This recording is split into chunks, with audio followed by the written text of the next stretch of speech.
Dear graduates, ladies and gentlemen, I am honored to introduce the chief guest for this session, Ms. Kasturi Chelraja Wilson. She is the Group Chief Executive Officer of Hemas Holdings PLC. Ms. Kasturi joined Hemas in 2002, where she held many senior management positions, including Chief Process Officer and Managing Director of the Hemas Transportation Sector. In 2016, Ms. Kasturi took over as the Managing Director of Hemas Pharmaceuticals, Surgicals, and Diagnostics, where she was responsible for driving the company's local and regional expansion. She also functioned as the Managing Director of Hemas Mobility Sector prior to being appointed as Group CEO in October 2020. Ms. Kasturi is a Fellow of the Chartered Institute of Management Accountants and is an alumni of the Senior Executive Leadership Program at Harvard Business School. She serves on the board of Capital Alliance Limited as a non-executive director, along with several other Hemas subsidiaries in healthcare and consumer industries. She is an active member of several industry associations and is currently the first female president of the Sri Lanka Chamber of Pharmaceutical Industry and serves as the main committee at the Ceylon Chamber of Commerce. Ms. Kasturi also serves as a committee member of the National Sports Council of Sri Lanka. She was recognized as one of the 12 top women change makers in the country in 2019 by the Parliament of Sri Lanka. She also represented Sri Lanka as a member of the national netball and basketball teams. I now invite Ms. Kasturi Chelraja Wilson to deliver the convocation address.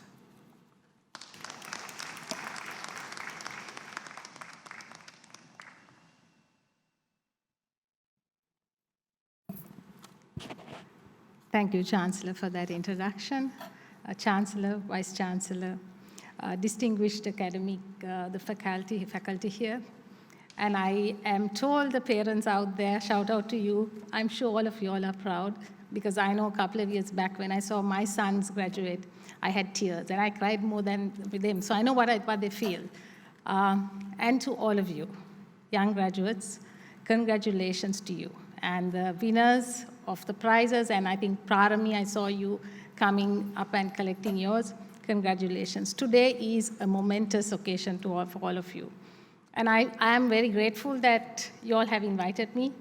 While on one way, you must be thinking, phew, this chapter is closed, no more books, I'm not going to study again. There's another chapter which is opening out today for you, and that's the chapter of life, what do you do beyond this? And I guess some of you, when you all embarked on this degree, you all knew that this is what you wanted. Some of you must have just chosen it because your mother or your father forced you to do this, and you didn't know what you wanted. And some of you would have done it because your friends said, okay, let's do this together. Either ways, you all have done it. So congratulations, and you should be proud of yourselves. So now you must be thinking, what from here? What do I do with my career? Will I succeed? Will I fail? So I'm trying to tell you my experience. Firstly, there is no such thing as failure. So if you push yourself hard all the time, with the law of averages, it's kind of shown that you're bound to fall. But in falling, the lessons you learn, and when you dig deep inside and pull yourself and re-energize yourself, that's where you know that who you are and what your purpose is. So in short, I think falling is a way of life telling you, you have to look at another direction, that's your direction. So first thing I would like to give you a bit of advice or a lesson I think is good is don't lock yourself too tight in a path. And what I mean by this is, so when I was in school, by the way, I didn't graduate like you all into a university. I used to be saying that I wanted to be an engineer. So I was one of those who didn't know what I wanted to be. So I used to say I want to be an engineer because I was very good in maths and I offered double maths, physics, chemistry. And that was the only path. But when I left school because of my sports, and that's what really drove me. So there was a passion in me. I brought passion every day to work or to what I did. There was courage in me, but that was all directed towards sports, right? So it so happened as I left school, I was headhunted to play by an audit firm to play netball. And since I hadn't locked myself into a path saying, what is this auditing when I want to be an engineer, I just kind of went with the flow because my purpose was, my happy place was playing basketball for Sri Lanka at that time, right? I was all of 18. But with the attitude that I want to learn auditing, I kind of learned auditing. So that was how it started. And the day I kind of dropped out of university, I got in for physical science, and my university life lasted all of, I think, 1 hour when somebody tried to rag me, and I gave up before I tried.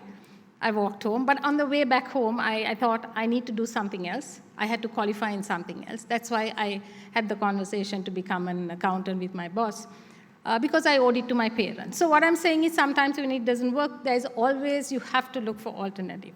So do not lock yourself too much into a path, because nowadays, options are all over. Your base graduate degree you have teaches you certain technical skills, teaches you certain frameworks, teaches you how to analyze and kind of connect some dots. But the rest of it, what you bring out and what you make of it, is connecting the dots of the outside world. Connecting with people, working with teams, bringing that creativity and the agility into a conversation. So those are things you're going to learn. So it's fluid. Your technical skill is really fluid. The second thing I want to tell you is, so on that thing is, so when I didn't lock myself into a path very early, you ended up, I was good at as an accountant, so I was qualified. And when I started to get into full-time work, I went with my base qualification. So I was as a finance controller, I was a finance director. And then I moved into IT. I was CPO. Did I know what IT was? I didn't know, but I handled IT. I went in as an MD. So because I was not really locking myself too much, and I was open to learning, I went that way. Second thing is, don't make a decision before the time is right. So what I mean by that is, so I was one person who would make decisions thinking based on what made me happy. So I gave up uni because I didn't think I was going to be happy. Then when I got qualified, I was not keen on a career. So today I sit here as the group CEO of Hemas, wearing the mantle of the first female CEO of a conglomerate. However, when I was a young girl, I never dreamt of a career. So you can see how your dreams change, but I dreamt. The difference is I dreamt. I dreamt of being married with my kids and having this home. So I decided when I got pregnant, I went to my boss and said, I'm only pregnant, 3 months, right? And I said, I'm giving up working. And he said, what? Why?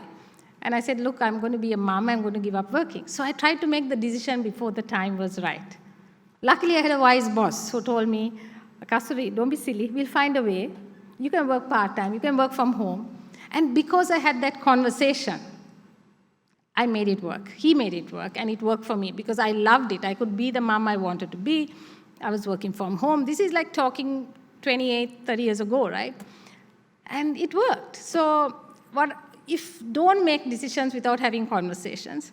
And if you're good at what you're doing, you would be amazed at how much adjustment. And now corporates just encourage talent. So we adjust with COVID, this is the advantage. We kind of encourage everybody to do flexi things, do things they love, because the country needs new ideas, new talent, the passion coming in. Third thing is, you have to make a lot of choices in life. And the choice is yours. So I'm not going to say that you're going out there and you don't have to make choices. You have to make choices. But if you dig deep and you understand why you make the choice, I think you'll live with it and you'll be okay with it. So in uni, when I gave up uni, that was my choice. It was not my mother's choice, it was my choice. But the alternate, I had to qualify for my mother. And then my choice at that time was to have a conversation with my boss, because I got headhunted again, I must tell you, by a bank. And I had this conversation with my boss saying I needed to leave because they were offering a higher salary. They were offering 10,000 rupees at that time. It was a big salary. And I didn't have money. My parents didn't have money to educate me. And when my boss said, no, we'll pay for your education. And that's how the company paid, and I became an accountant. So I made the choice at that time to get qualified. I made the choice not to go into full-time work. But when I became a single mom, I made the choice to go back into work. And when I went back to work, I realized the biggest choices I made because I defined myself as a mother first. I didn't define myself as a career woman, even when I worked.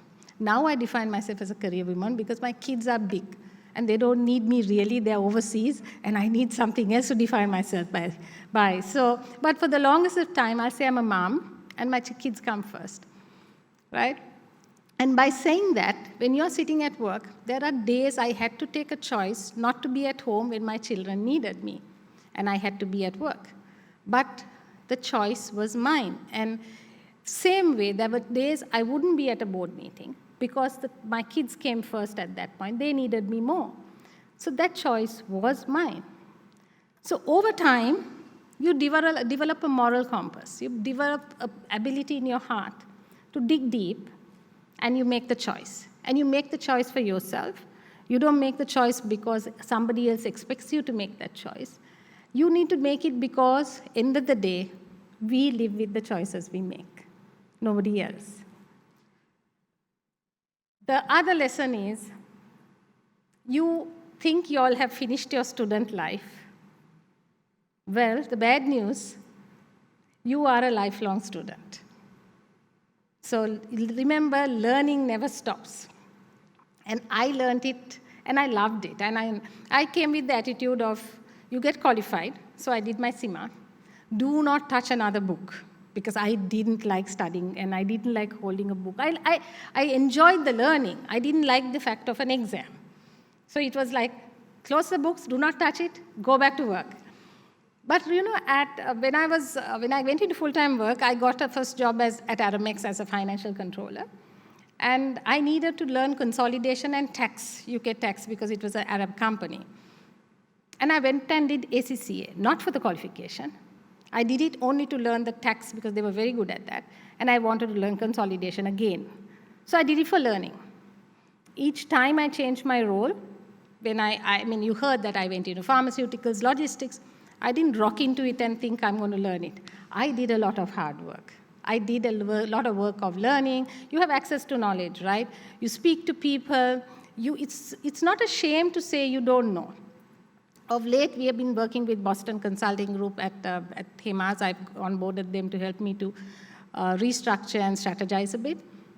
But the amazing amount of learning I get from them. I have conversations sometimes in the night, and I get more out of them than they get out of me.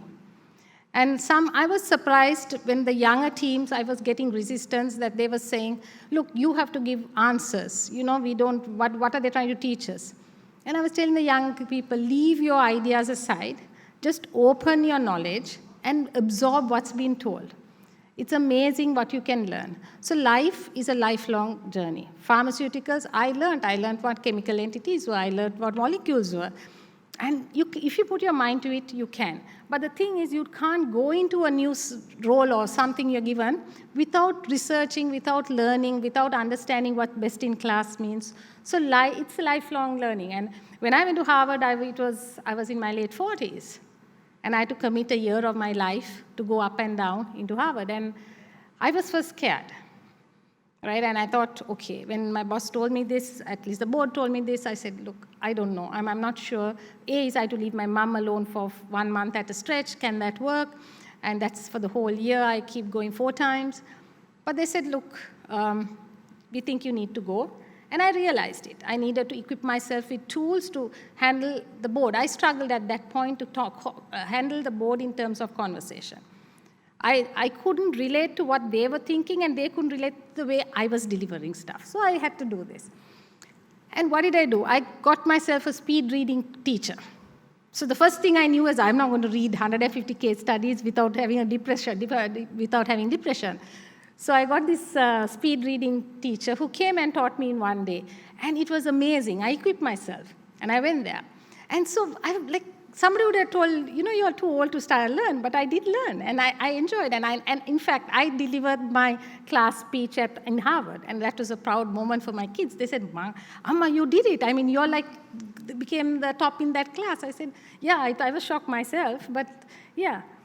So don't think, you have to embrace life as learning. And I don't mean academics, I mean learning, absorbing. And I'll tell you what Sri Lanka needs is people to go out and learn and do new stuff here.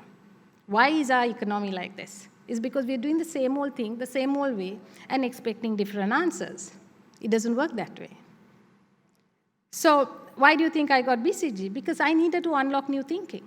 We can't do the same thing and expect a different answer. Fifth one is have a purpose. Have a purpose for yourself. So each time I fell down, the reason I picked myself was the purpose I had. It would have been because of my kids, I picked myself up. It would mean that because of my parents, I picked myself up. It would be sometimes because of me, I picked myself up. But each time I picked myself up, my story laddered on. I got my story because I was resilient. I had equipped myself with skills. I equipped myself with blessings, thinking, look, this is life. And I had spiritualism came into me. So I guess what I'm saying is your definition, if you go out there and Google me, Kasturi comes out with what the profile your chancellor read. But that's not me. My me is what drives me is the lessons behind all my whatever I have done, the failures and whatever I've done right, and who I am. So for me, there were a few things I remember going on. When I went back to work, it was a big choice. I was scared to choose a career when I didn't ever think of a career. Just imagine if you all want a career, and you suddenly end up not having a career, how your mind changes. The same way, I didn't want a career. And I had to make up my mind, it was that. But it was just a switch. The purpose was my kids. So I picked up and thought, no. So, okay, how do I handle them? How do I find time? And I decided to do it the way I knew. Not deny the fact that my kids were number one. So from day one, luckily I had an Arab boss, my first job. I told him, look, my kids come first. So if you see me vanishing at 3 o'clock, I'm sorry, I have to go at 3 o'clock because my kids come first. And weirdly, he didn't say anything. So the first time, because he didn't say anything, every other place, including Hemas, I said the same thing. And it became routine, and it became practice. And in Hemas, we call it, we are gender blind. But we favor women to succeed. Because unfortunately, in our culture, at home, it's not equal. Women take a big burden.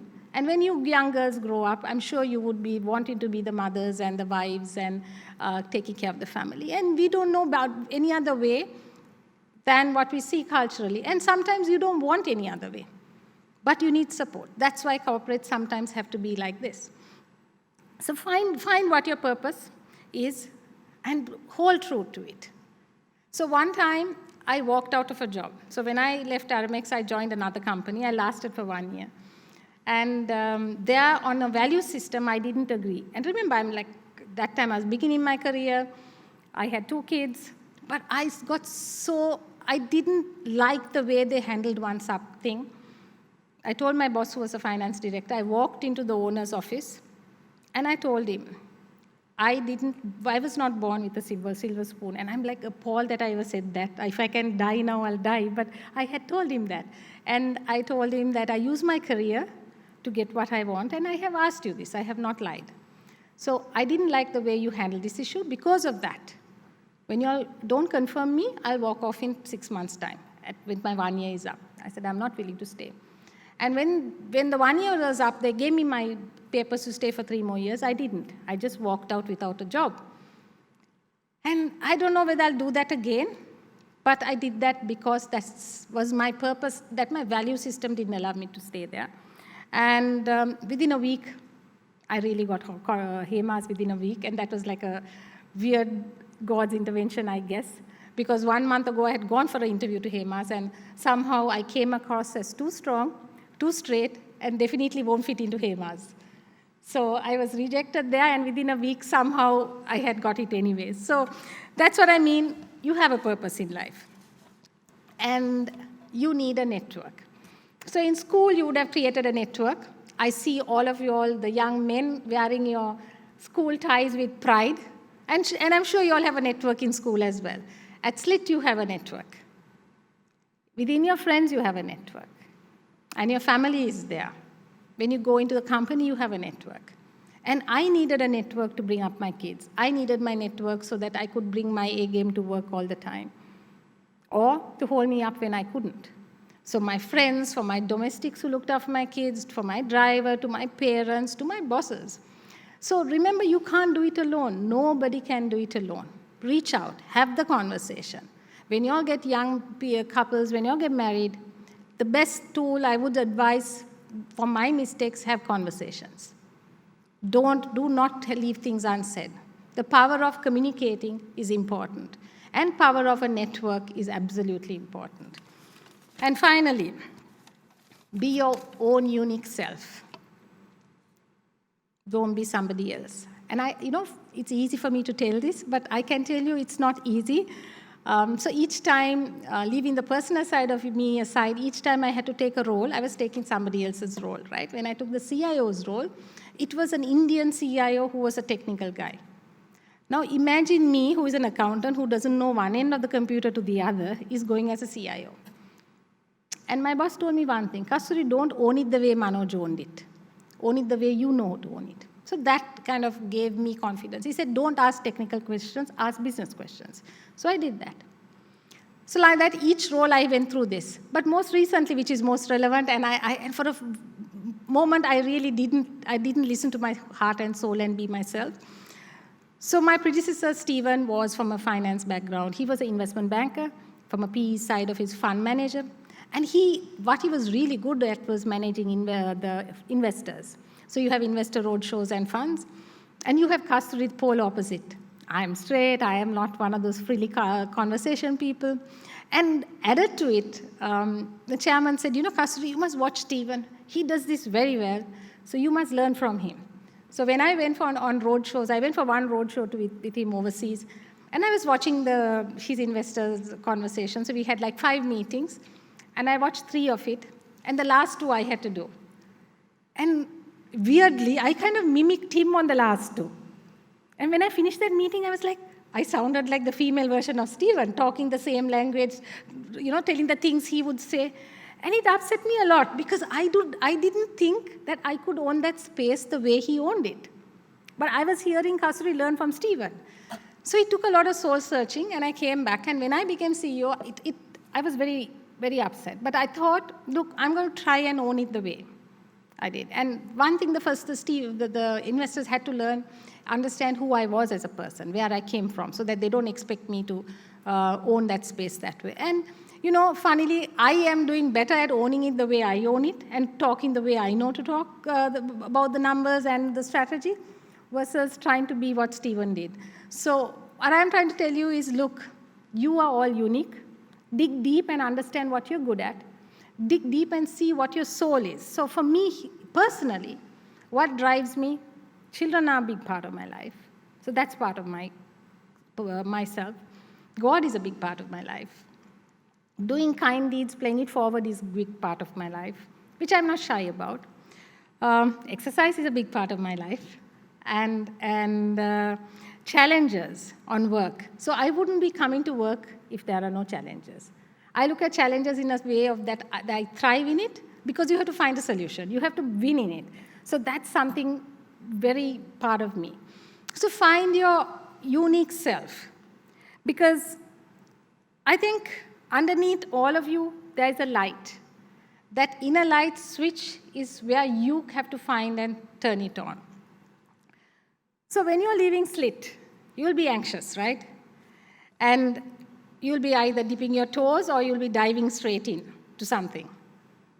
No matter what you face, what challenges you face, remember, you will find success and true happiness if you dig deep in to your heart and your soul and find the most highest truthful expression of yourself. It's nothing about academics, it's about the person. And I thought a lot before I addressed you all today, purely because I believe our country needs people to be decent, to dig deep, to figure out who you are, and be uniquely yourself and come alive, because our nation needs it.